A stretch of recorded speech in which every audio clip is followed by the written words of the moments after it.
Bonsoir à tous et bienvenue à cette session d'information. Madame, Messieurs, voici les titres de l'actualité de ce lundi 17 octobre. Franc congolais et dollar américain, le jeu de yo-yo semble avoir recommencé entre les deux devises.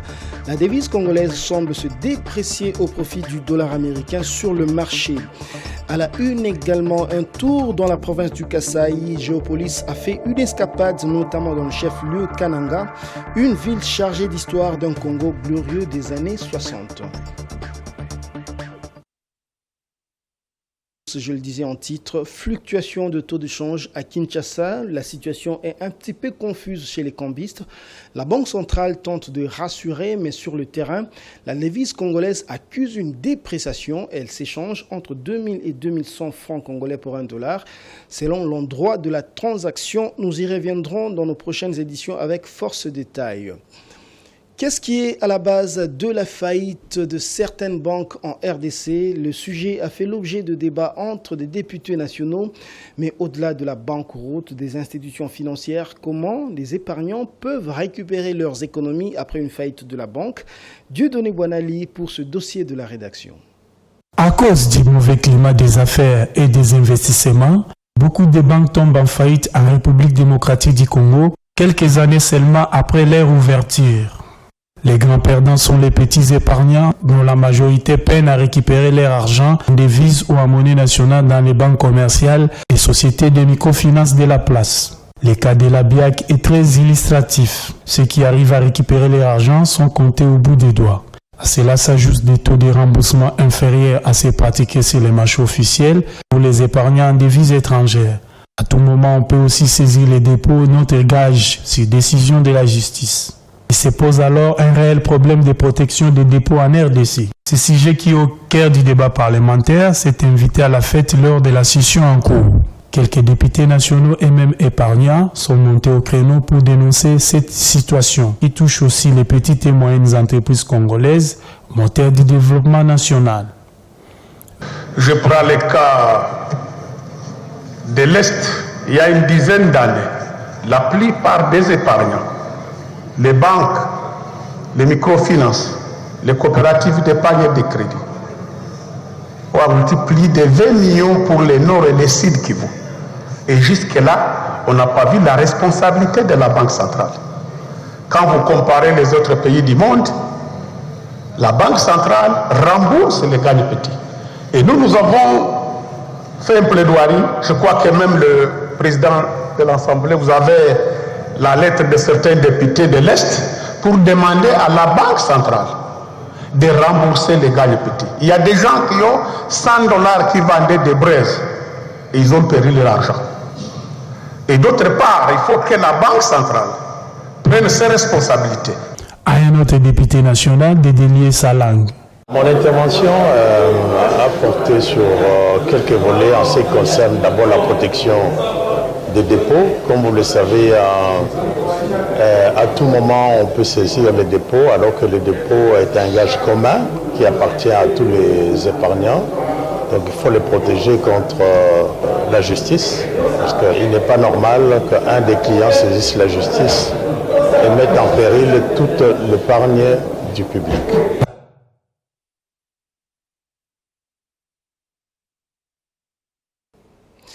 Trêve des discours, l'heure est aux actions. Le Bureau central de coordination et le ministère de l'enseignement primaire, secondaire et technique viennent de signer un protocole d'accord, lequel prévoit la construction de 184 écoles dans 9 provinces du pays. La cérémonie de signature a eu lieu ce lundi au cabinet du travail du ministre de l'enseignement primaire, secondaire et technique, Jojo Mulamba et Orman Mosantou.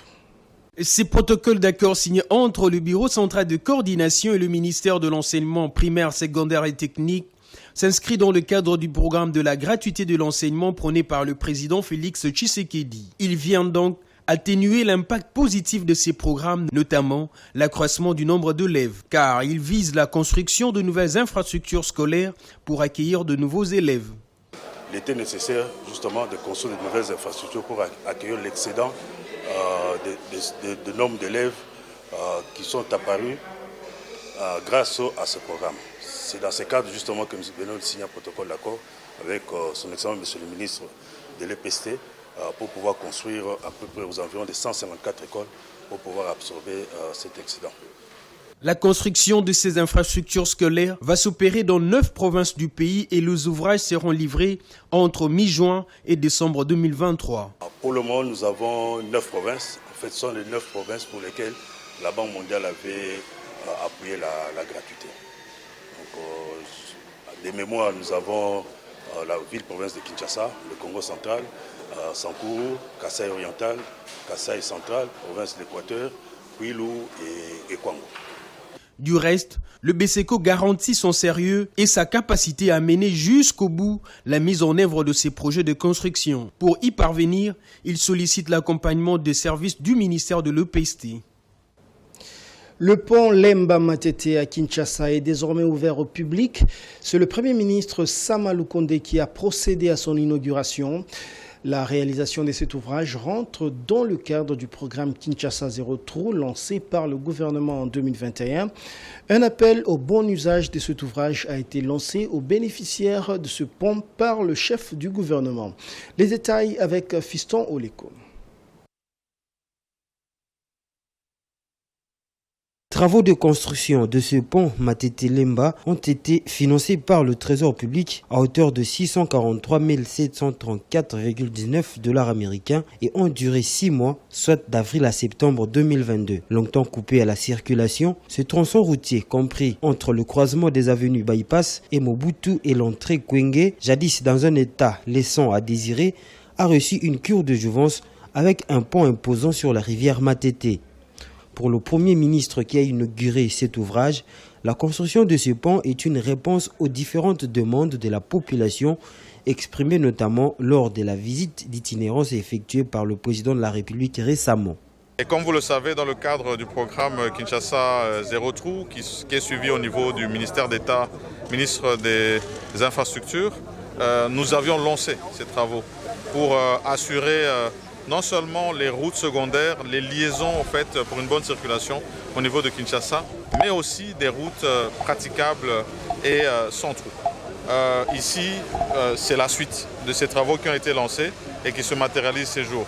C'est un travail de longue haleine qui a commencé et qui va se poursuivre. Il a aussi sensibilisé les populations sur la nécessité de ne pas construire sur des sites jugés non édificants.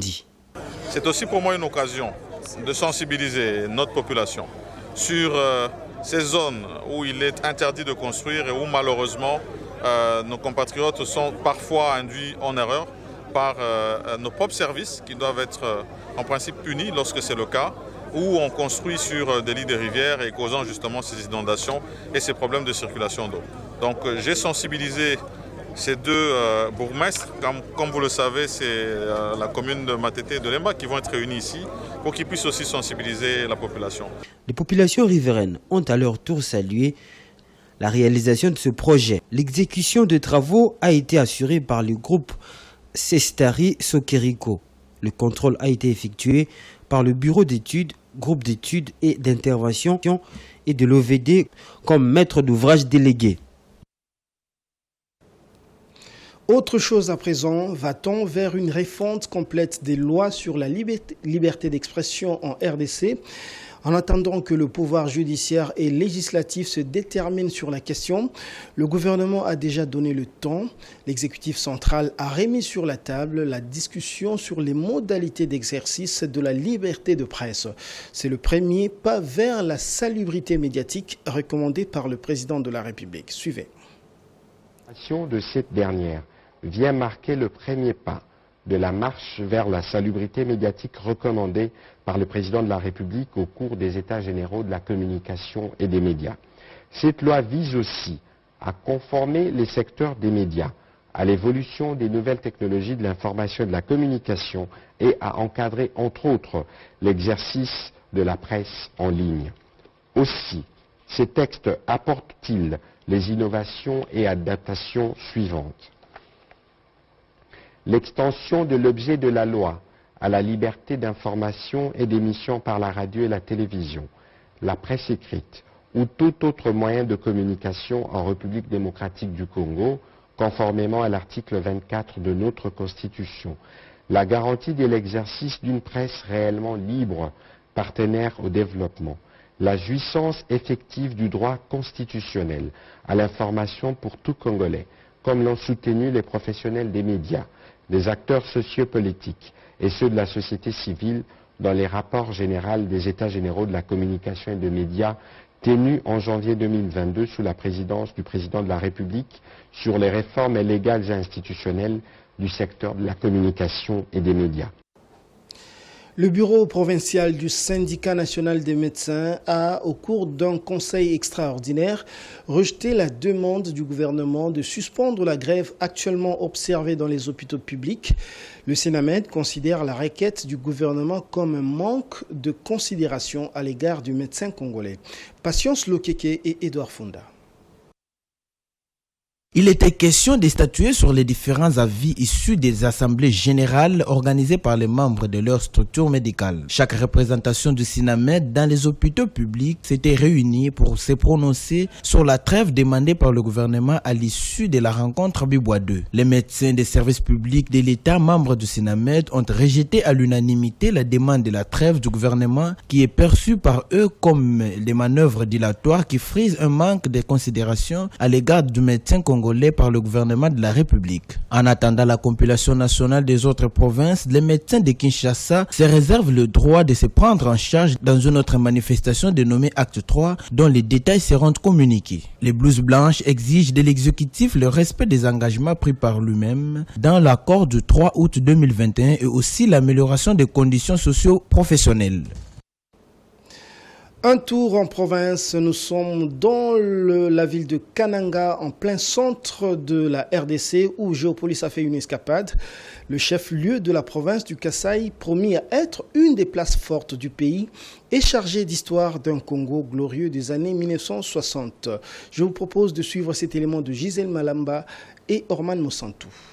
Située sur la rive droite de la rivière Louloua, la ville de Loulouabourg, de son premier nom, est une ville reposant sur une grande histoire. Rebaptisée Kananga Malangi en Shinga, c'est la ville choisie par les colonisateurs pour être la capitale de la République démocratique du Congo, vu sa position géographique. C'est d'ailleurs dans cette ville que fut écrite la première constitution, dite la constitution de Loulouabourg, qui a été plus tard promulguée à Kinshasa le 1er août 1964. C'est dans cette optique que certains bâtiments construits dans cette partie de la République présentent encore le style de la Belgique. La place de la souveraineté, située en plein centre Kananga, est aussi située en plein centre de la République démocratique du Congo. D'ici, excepté Mbujimaï, tous les chefs-lieux de province sont situés à 1 heure vol d'oiseau.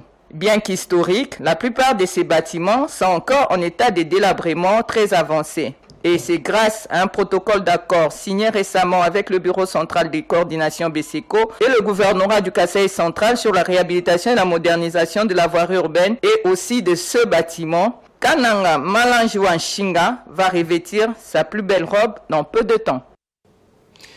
En sport, fortune diverse pour les clubs congolais engagés dans les compétitions interclubs de la CAF. Paris gagné pour le Daring Club Motema Pembe et le Saint-Éloi Lupopo qui se sont qualifiés pour la phase de barrage de la Coupe de la CAF.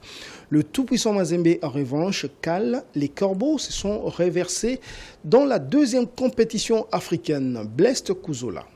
Le cauchemar continue de s'abattre sur le TP Mazembe. Comme la saison dernière, le Corbeau n'iront pas en phase de groupe de la Ligue des champions de la CAF. Incapables de scorer, les hommes de Franck Dumas se sont également montrés maladroits au tir au but. 0-0 lors du temps réglementaire et D4 lors de la séance de tir au but. Par conséquent, le président du club louchois, Moïse Katumbi Chapoué, a pris des décisions radicales en limogeant le technicien français Franck Dumas, mais aussi en suspendant tous les comités exécutifs. Il a par ailleurs procédé à la nomination de Pamphile Miayo qui effectue son retour à la tête du staff technique de Badiangwena ce dimanche 16 octobre. Dans ces temps, le même samedi, un nul vierge a propulsé le Wandani d'IFC Saint-Éloi Lupopo en barrage de la Coupe de la Confédération de la CAF. La victoire acquise au match aller 2-0 permet aux Viet de se hisser à la prochaine étape de la compétition. Le club cher à Jacques Kiaboula Katoué a validé son ticket qualificatif devant le Grupo Deportivo Sagrada Esperança grâce au nul vierge de 0-0 obtenu au stade du 11 novembre de Luanda.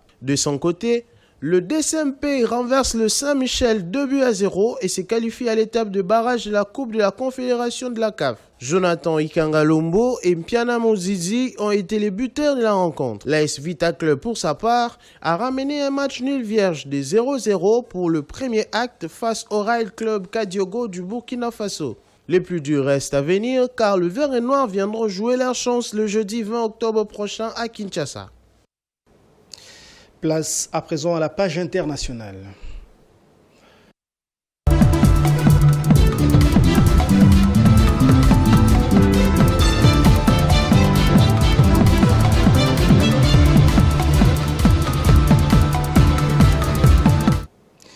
À l'occasion de l'Assemblée annuelle du Fonds monétaire international et de la Banque mondiale qui s'est clôturée le 16 octobre dernier, les dirigeants et experts africains ont préconisé des ripostes à court, moyen et long terme pour arriver à surmonter les chocs de la double crise de Covid-19 et du conflit russo-ukrainien, des crises qui ont durement frappé particulièrement le marché de l'alimentation et celui de l'énergie. Edouard Funda.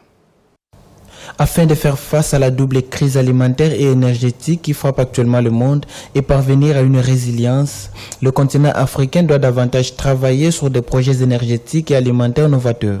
Les différentes crises ont plongé près de 50 millions de personnes supplémentaires dans une insécurité alimentaire aiguë à travers l'Afrique subsaharienne en 2022, notons auprès de la Banque mondiale. La crise du Covid-19 et la guerre en Ukraine ont montré à quel point la chaîne d'approvisionnement mondiale en carburant pouvait être vulnérable. Ainsi, les Africains devraient œuvrer à accroître l'offre et proposer des prix équitables afin de renforcer la résilience du secteur face à l'augmentation des risques de catastrophes.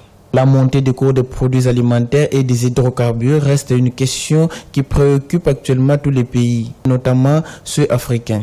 À cet effet, la proposition des ressources financières supplémentaires, une aide humanitaire et la mise en place de programmes de protection sociale sont les trois défis clés pour l'avenir dans le cadre de la sécurité alimentaire et énergétique sur le continent africain, selon le Fonds monétaire international et la Banque mondiale. Toujours dans l'économie africaine et mondiale, l'Afrique veut renouer avec une croissance appréciable et une économie dynamique de base dans un contexte mondial marqué par une inflation élevée et une hausse généralisée de taux d'intérêt.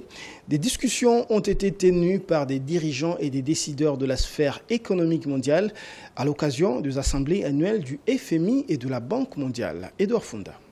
C'est face au ralentissement des tendances macroéconomiques du continent que la situation de l'Afrique était au cœur des discussions dans le cadre d'une série de rencontres virtuelles concernant les assemblées annuelles 2022 du FMI et de la Banque mondiale.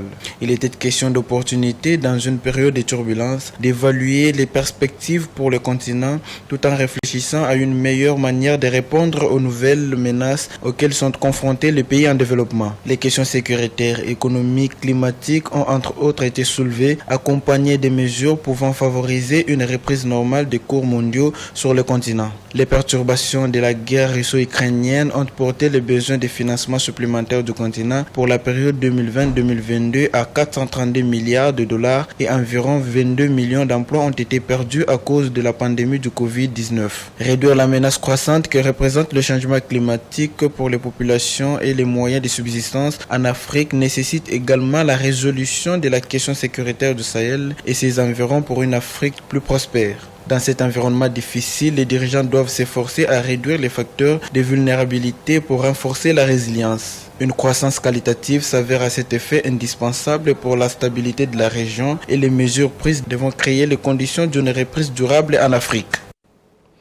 C'est la fin de cette édition, mais avant de la boucler complètement, le rappel des titres. Franc congolais et dollar américain, le jeu de yo-yo semble avoir recommencé. La devise congolaise semble se déprécier au profit du dollar sur le marché. À la une également, un tour dans la province du Kasaï. Géopolis a fait une escapade, notamment dans la ville de Kananga, une ville chargée d'histoire d'un Congo glorieux des années 1960. Merci de l'avoir suivi et bonne suite de programme sur Géopolis TV.